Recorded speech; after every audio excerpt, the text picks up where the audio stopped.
আজকের আলোচনায় আমরা বাইবেলের কিছু গভীর প্রতীকী অর্থের ভেতরে একটু ঢোকার চেষ্টা করব। হুম। বিশেষ করে ফোকাস থাকবে মোশি, যেহোশুয়া, কানান দেশ আর ওই যে হাজার বছরের রাজ্যের ধারণাটা সেটার ওপর। ঠিক। আমাদের হাতে কিছু নোটস আছে আর ধর্মগ্রন্থের কিছু অংশও আছে। এগুলো এই বিষয়গুলো হয়তো একটু নতুন আলোয় বুঝতে সাহায্য করবে। হ্যাঁ, আসলে এই উৎসগুলো তো পুরনো নিয়ম আর নতুন নিয়মের মধ্যেকার যে যোগসূত্র, তাদের প্রতীকী তাৎপর্য আর বিশ্বাসীদের আধ্যাত্মিক যাত্রার পথটা কেমন সেটাই দেখায়। ঠিক। এগুলো তো শুধু ইতিহাস বা আক্ষরিক আদেশের লিস্ট নয়, তাই না? এর ভেতর একটা গভীর আধ্যাত্মিক বাস্তবতার দিকে ইশারা আছে। আর আমাদের আজকের লক্ষ্যও সেটাই, এই উৎসগুলো থেকে ওই মূল ভাবনাগুলো অন্তর্দৃষ্টিগুলো বের করে আনা, বোঝার চেষ্টা করা যে এই প্রাচীন প্রতীকগুলো আজকের দিনের বিশ্বাসীদের জীবনের পথ চলা, তাদের যে চ্যালেঞ্জগুলো আসে বা তাদের আশা, এগুলোকে কিভাবে দেখায়। ঠিক। চলুন তাহলে এই বিষয়গুলো একটু খুলে দেখা যাক। প্রথমেই আসি এই প্রতীকী তাৎপর্যের কথায়। উৎসগুলোতে কানান দেশ, মোশি, যেহোশুয়া এদেরকে বারবার প্রতীক হিসেবে ব্যবহার করা হয়েছে। তো এর মানেটা কি? কেন এই তুলনাগুলো এত জরুরি? এটা খুব ভালো প্রশ্ন। তাৎপর্যটা আসলে লুকিয়ে আছে এরা কাকে রিপ্রেজেন্ট করছে তার মধ্যে। উৎসগুলোর ব্যাখ্যা যদি দেখি, কানান দেশ তো শুধু একটা জায়গা নয়, এটা হলো ঈশ্বরের সেই প্রতিশ্রুত বিশ্রাম, তার সঙ্গে একেবারে পূর্ণ সহভাগিতা। অন্য কথায় সেই 1000 বছরের রাজ্যের প্রতীক। আচ্ছা। এবার ধরুন মোশির কথা। তিনি হলেন মূলত ব্যবস্থার প্রতীক, লয়ের প্রতীক। আরও নির্দিষ্ট করে বললে, সিনাই পর্বতে ঈশ্বর যে 10 আজ্ঞা দিয়েছিলেন, পাথরের ফলকে লেখা যে ঐশ্বরিক নিয়মকানুন, সেটারই যেন মূর্ত প্রতীক হলেন মোশি। আর যেহোশুয়া, তার ভূমিকাটা কি এখানে? যহোশুয়া হলেন প্রভু যিশুর প্রতীক। তার নামের মানেও তো অনেকটা তাই, সদাপ্রভু উদ্ধার করেন। তিনি সেই নেতা যিনি ঈশ্বরের লোকদেরকে ওই প্রতিশ্রুত দেশে কানান দেশে নিয়ে গিয়েছিলেন। মোশি কিন্তু পারেননি, যহোশুয়া পেরেছিলেন। এখানেই আসল পার্থক্যটা, বুঝলেন? তার ব্যাপারটা দাঁড়াচ্ছে দুটো যেন আলাদা পথ বা নীতির প্রতীক। মোশির পথ ব্যবস্থার পথ, আর যহোশুয়ার পথ যিশুর পথ। উৎসগুলো কি এই ভাগটাই দেখাচ্ছে? একেবারে তাই। উৎসে খুব পরিষ্কার করেই বলা আছে, পাথরের ফলকে লেখা আদেশের মাধ্যমে, শুধু বাইরের নিয়মকানুন মেনে চলার চেষ্টা করে সেই 1000 বছরের রাজ্যে বা নতুন জেরুসালেমে, অর্থাৎ ঈশ্বরের চূড়ান্ত উপস্থিতিতে প্রবেশ করা যায় না। ব্যবস্থা খুব দরকারি অবশ্যই, কারণ এটা পাপ কি সেটা চেনায়, ঈশ্বরের পবিত্রতার স্ট্যান্ডার্ডটা কি তা দেখায়। কিন্তু এটা মানুষকে পাপের যে শক্তি বা পাপ করার যে ঝোঁক, তা থেকে মুক্তি দিতে পারে না। সেই মুক্তিটা আসে একমাত্র প্রভু যিশুর মাধ্যমে, যহোশুয়ার প্রতীকের মাধ্যমে। তিনিই পথ, সত্য, জীবন। প্রভু যিশুর ভূমিকা তো বুঝলাম, তিনিই পথ। কিন্তু পবিত্র আত্মার গুরুত্বটা কোথায়? মনে হলো উৎসগুলোতে এটার উপরেও বেশ জোর দেওয়া হয়েছে। যিশু আর পবিত্র আত্মার সম্পর্কটা কি এই যাত্রাপথে? এই জায়গাটা আসলেই খুব আকর্ষণীয়। উৎসগুলো বলছে প্রভু যিশুর কাজ আর তার পুনরুত্থানের পরেই কিন্তু পবিত্র আত্মা বিশ্বাসীদের জীবনে আসেন। যিশু যদি দরজা হন, তাহলে পবিত্র আত্মা হলেন সেই শক্তি যিনি ওই দরজা দিয়ে ঢোকার পর বিশ্বাসীকে এগিয়ে নিয়ে যান। ও আচ্ছা। এই পবিত্র আত্মার সাহায্যেই ঈশ্বরের গভীর ভালোবাসাটা অন্তর দিয়ে অনুভব করা যায়। নিজের যে পাপপূর্ণ আকাঙ্ক্ষাগুলো, সেগুলোর উপর জয় পাওয়া যায়। এমনকি মৃত্যুকেও জয় করার শক্তি পাওয়া যায়। পবিত্র আত্মা ছাড়া এই আধ্যাত্মিক যাত্রাটা যেন অসম্পূর্ণই থেকে যায়। আর এই কারণেই কি মোশি কানান দেশের ঠিক দোরগোড়ায় মারা যান? উৎসগুলো এই ঘটনাটাকে কিভাবে দেখে? এটা কি শুধুই একটা ঐতিহাসিক ঘটনা, নাকি এর ভেতরেও কোনো গভীর মানে আছে? না, এটি শুধু ঐতিহাসিক ঘটনা নয়, এর প্রতীকী অর্থটা বিশাল। মোশির মৃত্যু কানান ঢোকার ঠিক আগে এটা প্রতীকীভাবে এটাই বোঝায় যে পাথরের ফলকের আইন বা ব্যবস্থা যতই ভালো হোক না কেন, তা মানুষকে ঈশ্বরের প্রতিশ্রুত সেই চূড়ান্ত বিশ্রামে রাজ্যে নিয়ে যেতে পারে না। পারে না? না, ব্যবস্থা মানুষকে তার পাপ চেনাতে পারে, তাকে ঈশ্বরের স্ট্যান্ডার্ডটা দেখাতে পারে, তাকে কানান দেশের সীমানা পর্যন্ত হয়তো পৌঁছে দিতে পারে, কিন্তু ভেতরে ঢোকানোর ক্ষমতা তার নেই। তাহলে ঢোকে কিভাবে? আইন যদি মৃত হয়, জীবন্ত হয় কোনটা? জীবন্ত হয় হৃদয়ে লেখা আইন। যখন পবিত্র আত্মা আসেন তখন ঈশ্বরের ইচ্ছাটা আর পাথরের ফলকে লেখা বাইরের নিয়ম থাকে না, সেটা বিশ্বাসী হৃদয়ে লেখা হয়ে যায়। হৃদয়ে? হ্যাঁ, হৃদয়ে মনে। তখন ঈশ্বরের ইচ্ছা পালন করাটা আর ভয়ের বা বাধ্য হয়ে করার মতো বিষয় থাকে না, ওটা তখন ভালোবাসা আর কৃতজ্ঞতা থেকে নিজে নিজেই আসে। এই দিক থেকে দেখলে পুরনো পাথরের ফলকের আইনটা তখন একরকম মৃত হয়ে যায়, কারণ তার জায়গায় আরও শক্তিশালী, আরও জীবন্ত একটা নীতি কাজ করতে শুরু করে। বাহ, খুব পরিষ্কার ব্যাখ্যা। এবার একটু নতুন জেরুসালেমের কথায় আসা যাক। উৎসগুলোতে নতুন জেরুসালেম নিয়েও বেশ কিছু ইন্টারেস্টিং তুলনা চোখে পড়ল, বিশেষ করে পুরনো নিয়মের মন্দিরের ওই মহাপবিত্র স্থানের সাথে। হ্যাঁ, এই তুলনাটা খুবই গুরুত্বপূর্ণ। নতুন জেরুসালেম, যার বর্ণনা আমরা প্রকাশিত বাক্যে পাই, তাকে পুরনো নিয়মের মন্দিরের সবচেয়ে ভেতরের আর পবিত্রতম অংশ, মানে মহাপবিত্র স্থানের হোলি অফ হোলিজের সাথে তুলনা করা হয়। আর বেশ কিছু গভীর মিলও আছে। যেমন ধরুন, দুটোতেই ঈশ্বরের উপস্থিতি আর সিংহাসনের একটা ধারণা আছে। নতুন জেরুসালেমে ঈশ্বরের আর মেষশাবকের মানে যিশুর সিংহাসন আছে, জীবন বৃক্ষ আছে, আর মহাপবিত্র স্থানে ছিল ঈশ্বরের উপস্থিতির প্রতীক সাক্ষ্য সিন্দুকটা, যার উপরে ঈশ্বরের সিংহাসন ভাবা হতো। আর ওদের আকারের মিলের কথাও তো বলা হয়েছে, তাই না? এই জ্যামিতিক মিলটার কি কোনো বিশেষ মানে আছে? ঠিক ধরেছেন। নতুন জেরুসালেমকে একটা বিশাল, নিখুঁত ঘনক্ষেত্র বা কিউব হিসাবে বর্ণনা করা হয়েছে, যার দৈর্ঘ্য, প্রস্থ, উচ্চতা সব সমান, প্রায় ২৪০০ কিলোমিটার লম্বা, চওড়া, উঁচু। বিশাল! হ্যাঁ, একইভাবে সলোমনের মন্দিরের মহাপবিত্র স্থানটাও কিন্তু একটা নিখুঁত ঘনক্ষেত্র ছিল। ২০ হাত লম্বা, ২০ হাত চওড়া, ২০ হাত উঁচু। এই যে জ্যামিতিক পূর্ণতা, এটা আসলে ঈশ্বরের পবিত্রতা, তার যে কোনো পরিবর্তন নেই, আর তার রাজ্যের যে স্বর্গীয় শৃঙ্খলা, এসবেরই প্রতীক। এটা সাধারণ শহর নয়, এটা ঈশ্বরের নিজে থাকার জায়গা, একদম নিখুঁত, সম্পূর্ণ। এমনকি এদন উদ্যানকেও এর সাথে জুড়ে দেওয়া হয়েছে বলছিলেন। সংযোগটা কি সেই প্রথম বাগান আর এই শেষ শহরের মধ্যে? হ্যাঁ, কিছু উৎস এদন উদ্যানকেও মহাপবিত্র স্থানের একটা আদি রূপ বা প্রোটোটাইপ হিসেবে দেখে। কারণগুলো বেশ পরিষ্কার। দেখুন, এদন উদ্যানেও তো ঈশ্বরের সরাসরি উপস্থিতি ছিল, তাই না? মানুষ সরাসরি তার সঙ্গে কথা বলতো। হ্যাঁ। সেখানেও জীবনবৃক্ষ ছিল, যা অনন্ত জীবনের প্রতীক। আর পতনের পর ঈশ্বরের পবিত্রতা রক্ষা করার জন্য আর জীবনবৃক্ষের পথে পাহারা দেওয়ার জন্য সেখানে করুব বা স্বর্গদূতদের রাখা হয়েছিল। এই একই জিনিসগুলো, ঈশ্বরের উপস্থিতি, জীবন বা জীবনবৃক্ষ আর করুব, যা সাক্ষ্য সিন্দুকের ঢাকনাতেও ছিল, মন্দিরের পর্দাতেও আঁকা ছিল, এই সবই মহাপবিত্র স্থানে এবং নতুন জেরুসালেমেও প্রতীকীভাবে আছে। তাই এদন, মহাপবিত্র স্থান আর নতুন জেরুসালেম, এই তিনটে জায়গায় আসলে ঈশ্বরের সঙ্গে মানুষের সেই আদি, বর্তমান, মন্দিরের মাধ্যমে আর ভবিষ্যৎকালীন চূড়ান্ত ও নিখুঁত সম্পর্কের অবস্থাকেই দেখায়। আমরা অনুগ্রহের কথা শুনলাম, ঈশ্বরের চূড়ান্ত উপস্থিতির কথা শুনলাম, কিন্তু যারা শুধু ব্যবস্থার উপর ভরসা করে চলে, তাদের অবস্থাটা কি? উৎসগুলো তাদের নিয়ে কি বলে? উৎসগুলোর কথা অনুযায়ী, যারা কেবল ব্যবস্থার অধীনে থাকে, মানে নিজেদের চেষ্টা বা নিয়মকানুন পালন করে ঈশ্বরের চোখে ভালো হতে চায় বা ধার্মিকতা পেতে চায়, তারা আসলে ওই ১০০০ বছরের রাজ্যের বা ঈশ্বরের প্রতিশ্রুত সেই পূর্ণ আধ্যাত্মিক উত্তরাধিকারটা পায় না।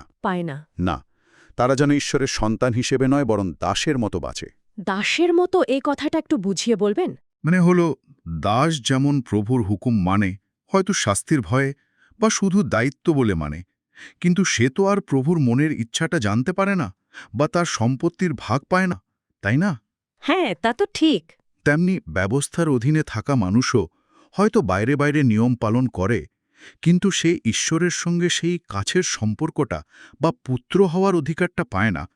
কারণ আগেই যেমন বলছিলাম, ব্যবস্থা পাপ চেনায়, কোনটা ভুল তা বলে দেয়, কিন্তু পাপ করার যে ঝোঁকটা বা শক্তিটা ভেতরে আছে, সেটাকে জয় করার ক্ষমতা দেয় না।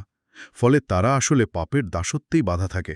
কিন্তু আমরা তো জানি ব্যবস্থাও ঈশ্বর দিয়েছিলেন, আর প্রেরিত পৌল তো বলেছেন এটা পবিত্র, ন্যায্য, ভালো। তাহলে সমস্যাটা কোথায়? ব্যবস্থা কি ফেইল করেছে? উৎসগুলো কি তাই বলছে? না না, উৎসগুলো এটা বলছে না যে ব্যবস্থা খারাপ বা ফেল করেছে। প্রেরিত পৌলের কথাই ঠিক, ব্যবস্থা নিজে অবশ্যই পবিত্র, ন্যায্য আর উত্তম। সমস্যাটা ব্যবস্থার নয়, সমস্যাটা হলো মানুষের পাপপুণ্য স্বভাব আর দুর্বলতার।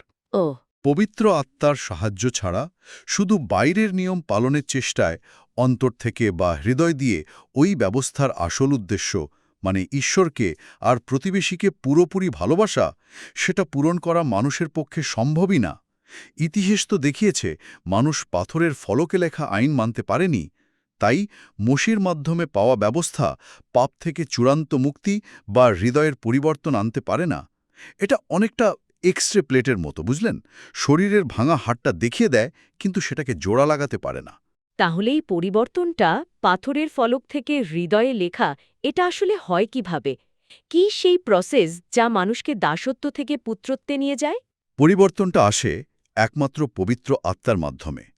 যখন একজন মানুষ নিজের অক্ষমতাটা বুঝে প্রভু যিশুর ওপর বিশ্বাস রাখে, তাকে ত্রাণকর্তা হিসেবে মানে, তখন সে ঈশ্বরের কাছ থেকে পবিত্র আত্মাকে উপহার হিসেবে পায়। উপহার হিসেবে? হ্যাঁ, আর এই পবিত্র আত্মাই ঈশ্বরের আইনকে আর পাথরের ফলকে আটকে না রেখে বিশ্বাসীর হৃদয় আর মনে গেঁথে দেন। তখন ঈশ্বরের ইচ্ছা পালন করাটা আর বোঝা মনে হয় না, বরং আনন্দের বিষয় হয়ে ওঠে। ভয় থেকে নয়, ভালোবাসা আর কৃতজ্ঞতা থেকে মানুষ তখন ঈশ্বরের পথে চলতে শুরু করে। আর তখনই মোশির আইনটা তার পুরনো রূপটা হারিয়ে ফেলে। সেটা তখন খ্রিস্টের আইনে বদলে যায়, যা আসলে প্রেমের আইন, অনুগ্রহের আইন, মানে ইয়োশোয়ার আইন। বেশ গভীর কথা। তাহলে এই পুরো রাস্তাটা একেবারে শুরু থেকে শেষ পর্যন্ত যদি এক জায়গায় দেখতে চাই, উৎসগুলো কিভাবে ধাপে ধাপে বলছে, পাপের দাসত্ব থেকে ঈশ্বরের রাজ্যে ঢোকার এই প্রক্রিয়াটা কেমন? উৎসগুলোর আলোকে দেখলে প্রক্রিয়াটাকে মোটামুটি 7টা ধাপে ফেলা যায়। 7টা ধাপ, আচ্ছা। 1. ব্যবস্থার মাধ্যমে নিজের পাপ, নিজের অযোগ্যতা আর ঈশ্বরের পবিত্রতার স্ট্যান্ডার্ডটা কেমন সেটা নিয়ে গভীরভাবে সচেতন হওয়া। বোঝা যে নিজের চেষ্টায় ওই স্ট্যান্ডার্ডে পৌঁছানো অসম্ভব। এই উপলব্ধিটাই একজন ত্রাণকর্তার প্রয়োজন তৈরি করে। ঠিক। 2. এই অসহায় অবস্থায় অনুতপ্ত হয়ে প্রভু যিশুর কাছে আসা আর তার ক্রুশে দেওয়া জীবন আর ঝরানোর রক্তের মাধ্যমে নিজের সব পাপের জন্যে ক্ষমা পাওয়া। বিশ্বাস করা যে যিশু তার পাপের দাম মিটিয়ে দিয়েছেন। 3 নম্বর। 3. ক্ষমা পাওয়ার নিশ্চিততার সঙ্গেই ঈশ্বর যে পবিত্র আত্মার প্রতিজ্ঞা করেছিলেন তাকে উপহার হিসেবে গ্রহণ করা। এই পবিত্র আত্মাই হলেন নতুন জীবনের উৎস, নতুন চালিকা শক্তি।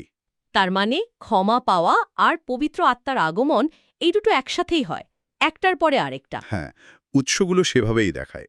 ক্ষমা পাওয়াটা যেন দরজা খোলা, আর পবিত্র আত্মা হলেন সেই নতুন ঘরে প্রবেশকারী শক্তি। আচ্ছা। এরপর 4 নম্বর ধাপ হল পবিত্র আত্মার দেওয়া নতুন শক্তি আর ক্ষমতা দিয়ে নিজের পুরনো পাপী স্বভাব, আকাঙ্ক্ষা, অভ্যাসের বিরুদ্ধে লড়াই করা আর সেগুলোকে জয় করা। যে পাপ জয় করে সে পাপের দাসত্ব থেকে মুক্ত হয়ে ঈশ্বরের ছেলে বা মেয়ে হিসেবে বাঁচতে শুরু করে। হুম। 5. পাপকে জয় করার মাধ্যমেই কিন্তু মৃত্যুকেও জয় করা সম্ভব হয়, কারণ বাইবেল বলে পাপই হল মৃত্যুর মূল কারণ বা জ্বালা। মৃত্যুকে জয় করা, এটা কি আক্ষরিক মৃত্যু নাকি এরও প্রতীকী মানে আছে? এর দুটো দিকই আছে। আধ্যাত্মিকভাবে পাপের উপর জয় মানে মৃত্যুর যে আধ্যাত্মিক শক্তি বা ভয় তার উপর জয় পাওয়া, আর চূড়ান্তভাবে এটা শারীরিক মৃত্যুর উপর ও জয়কেই বোঝায়। আচ্ছা। তাই 6ষ্ঠ ধাপ হল মৃত্যুকে জয় করে পুনরুত্থান লাভ করা, যারা মারা গেছে তাদের জন্য, অথবা জীবিত অবস্থায় রূপান্তরিত হওয়া, যারা খ্রিস্টের আবার আসার সময় বেঁচে থাকবে। আর শেষ ধাপ? 7 এবং শেষ ধাপ হল এই পুনরুত্থিত বা রূপান্তরিত নতুন মহিমান্বিত আত্মিক দেহে 1000 বছরের রাজ্যে, মানে ঈশ্বরের সেই প্রতিশ্রুত চূড়ান্ত অবস্থায়, যা কানান দেশের প্রতীক, প্রবেশ করা এবং তার সঙ্গে চিরকাল থাকা। এ পুরো প্রক্রিয়াটার বর্ণনায় দুটো আলাদা ব্যবস্থার কথা বোঝাতে নিয়ম বা কাভনেন্ট শব্দটাও ব্যবহার করা হয়েছে, তাই না? উৎসগুলোতে দেখলাম প্রথম নিয়ম আর নতুন নিয়ম, এদের পার্থক্যটা সংক্ষেপে আরেকবার বলবেন? অবশ্যই, এটা খুব জরুরি একটা পার্থক্য। মোশির মাধ্যমে সিনাই পর্বতে ঈশ্বর ইসরায়েল জাতির সঙ্গে যে ব্যবস্থাটা স্থাপন করেছিলেন সেটা হল প্রথম নিয়ম বা ওল্ড কভেনেন্ট। এর ভিত্তি ছিল পাথরের ফলকে লেখা আইন। উৎসগুলোর ব্যাখ্যা অনুযায়ী এর মূল কাজ ছিল পাপ কি সেটা স্পষ্ট করা, মানুষকে তার নিজের অক্ষমতাটা দেখানো আর ঈশ্বরের পবিত্রতার স্ট্যান্ডার্ডটা জানিয়ে একজন ত্রাণকর্তার মানে খ্রিস্টের প্রয়োজনটা তুলে ধরা। এই নিয়মটা পশুর রক্ত দিয়ে প্রতি বছর নতুন করে করতে হতো, যা ছিল অস্থায়ী আর প্রতীকী। তাহলে নতুন নিয়মটা ঠিক কোথায় আলাদা? এর ভিত্তিটা কি? নতুন নিয়ম বা নিউ কভেনেন্ট হল প্রভু যিশুর মাধ্যমে তৈরি হওয়া। এর ভিত্তি কোনো পাথরের ফলক নয়, বরং বিশ্বাসী হৃদয় আর মন, যেখানে পবিত্র আত্মা ঈশ্বরের ইচ্ছাটা লিখে দেন। ও, এটা শুধু পাপ চেনায় না, বরং পাপকে জয় করার জন্য যে শক্তি আর অনুগ্রহ দরকার সেটাও দেয়। এটা মানুষকে ঈশ্বরের সঙ্গে সরাসরি জীবন্ত সম্পর্ক তৈরি করতে সাহায্য করে, খ্রিস্ট থেকেই জীবন পেতে সাহায্য করে। আর সবচেয়ে বড় কথা হলো, এই নিয়ম কোনো পশুর রক্ত দিয়ে নয়, বরং স্বয়ং প্রভু যিশুর নিজের অমূল্য রক্ত দিয়ে একবারেই চিরকালের জন্য স্থাপিত হয়েছে। তাই এটা চূড়ান্ত, নিখুঁত আর অনেক বেশি শক্তিশালী। পুরনো নিয়ম থেকে নতুন নিয়মে আসার এই ধারণার সাথে প্রান্তরের প্রজন্মের তুলনাটাও কি যুক্ত? উৎসগুলোতে মোশির নেতৃত্বে মিশর থেকে বের হওয়া আর যিহোশুয়ার নেতৃত্বে কানানে ঢোকা, এই দুই প্রজন্মের মধ্যেও কি কোনো প্রতীকী অর্থ আছে? হ্যাঁ, অবশ্যই। এখানেও গভীর প্রতীকী অর্থ আছে। উৎসগুলোতে মোশির নেতৃত্বে যারা মিশর থেকে বেরিয়েছিল, সেই প্রথম প্রজন্মকে প্রায় পুরাতন মানুষ বা পুরনো অপরিবর্তিত পাপী স্বভাবের প্রতীক হিসেবে দেখা হয়। তাই হ্যাঁ, তারা ঈশ্বরের কত আশ্চর্য কাজ দেখেছিল। লোহিত সাগর পার হওয়া, আকাশ থেকে মান্না খাওয়া, পাথর থেকে জল পাওয়া। কিন্তু তারপরেও তারা বারবার অবিশ্বাস করেছে, অভিযোগ করেছে, অবাধ্য হয়েছে। আর যিহোশুয়ার সাথে যারা ঢুকলো তারা? তারা হল নতুন মানুষ বা খ্রিস্টের নতুন জন্ম পাওয়া পরিবর্তিত স্বভাবের প্রতীক। উৎসগুলো মনে করিয়ে দেয় মিশর থেকে বের হওয়া প্রাপ্তবয়স্কদের মধ্যে যারা পাপ করেছিল আর ঈশ্বরের প্রতিজ্ঞায় অবিশ্বাস করেছিল, তাদের প্রায় কেউই কিন্তু কানান দেশে ঢুকতে পারেনি। তাই তো, শুধু যিহোশুয়া আর কালেব ছাড়া। একদম। বাইবেলের গণনা পুস্তক অনুযায়ী ওই অবিশ্বাসী প্রজন্ম প্রান্তরেই শেষ হয়ে যায়। প্রায় ৩৮ বছর ধরে এটা চলেছিল। এই সময়ের মধ্যে প্রান্তরেই একটা নতুন প্রজন্ম জন্মায়, বেড়ে ওঠে।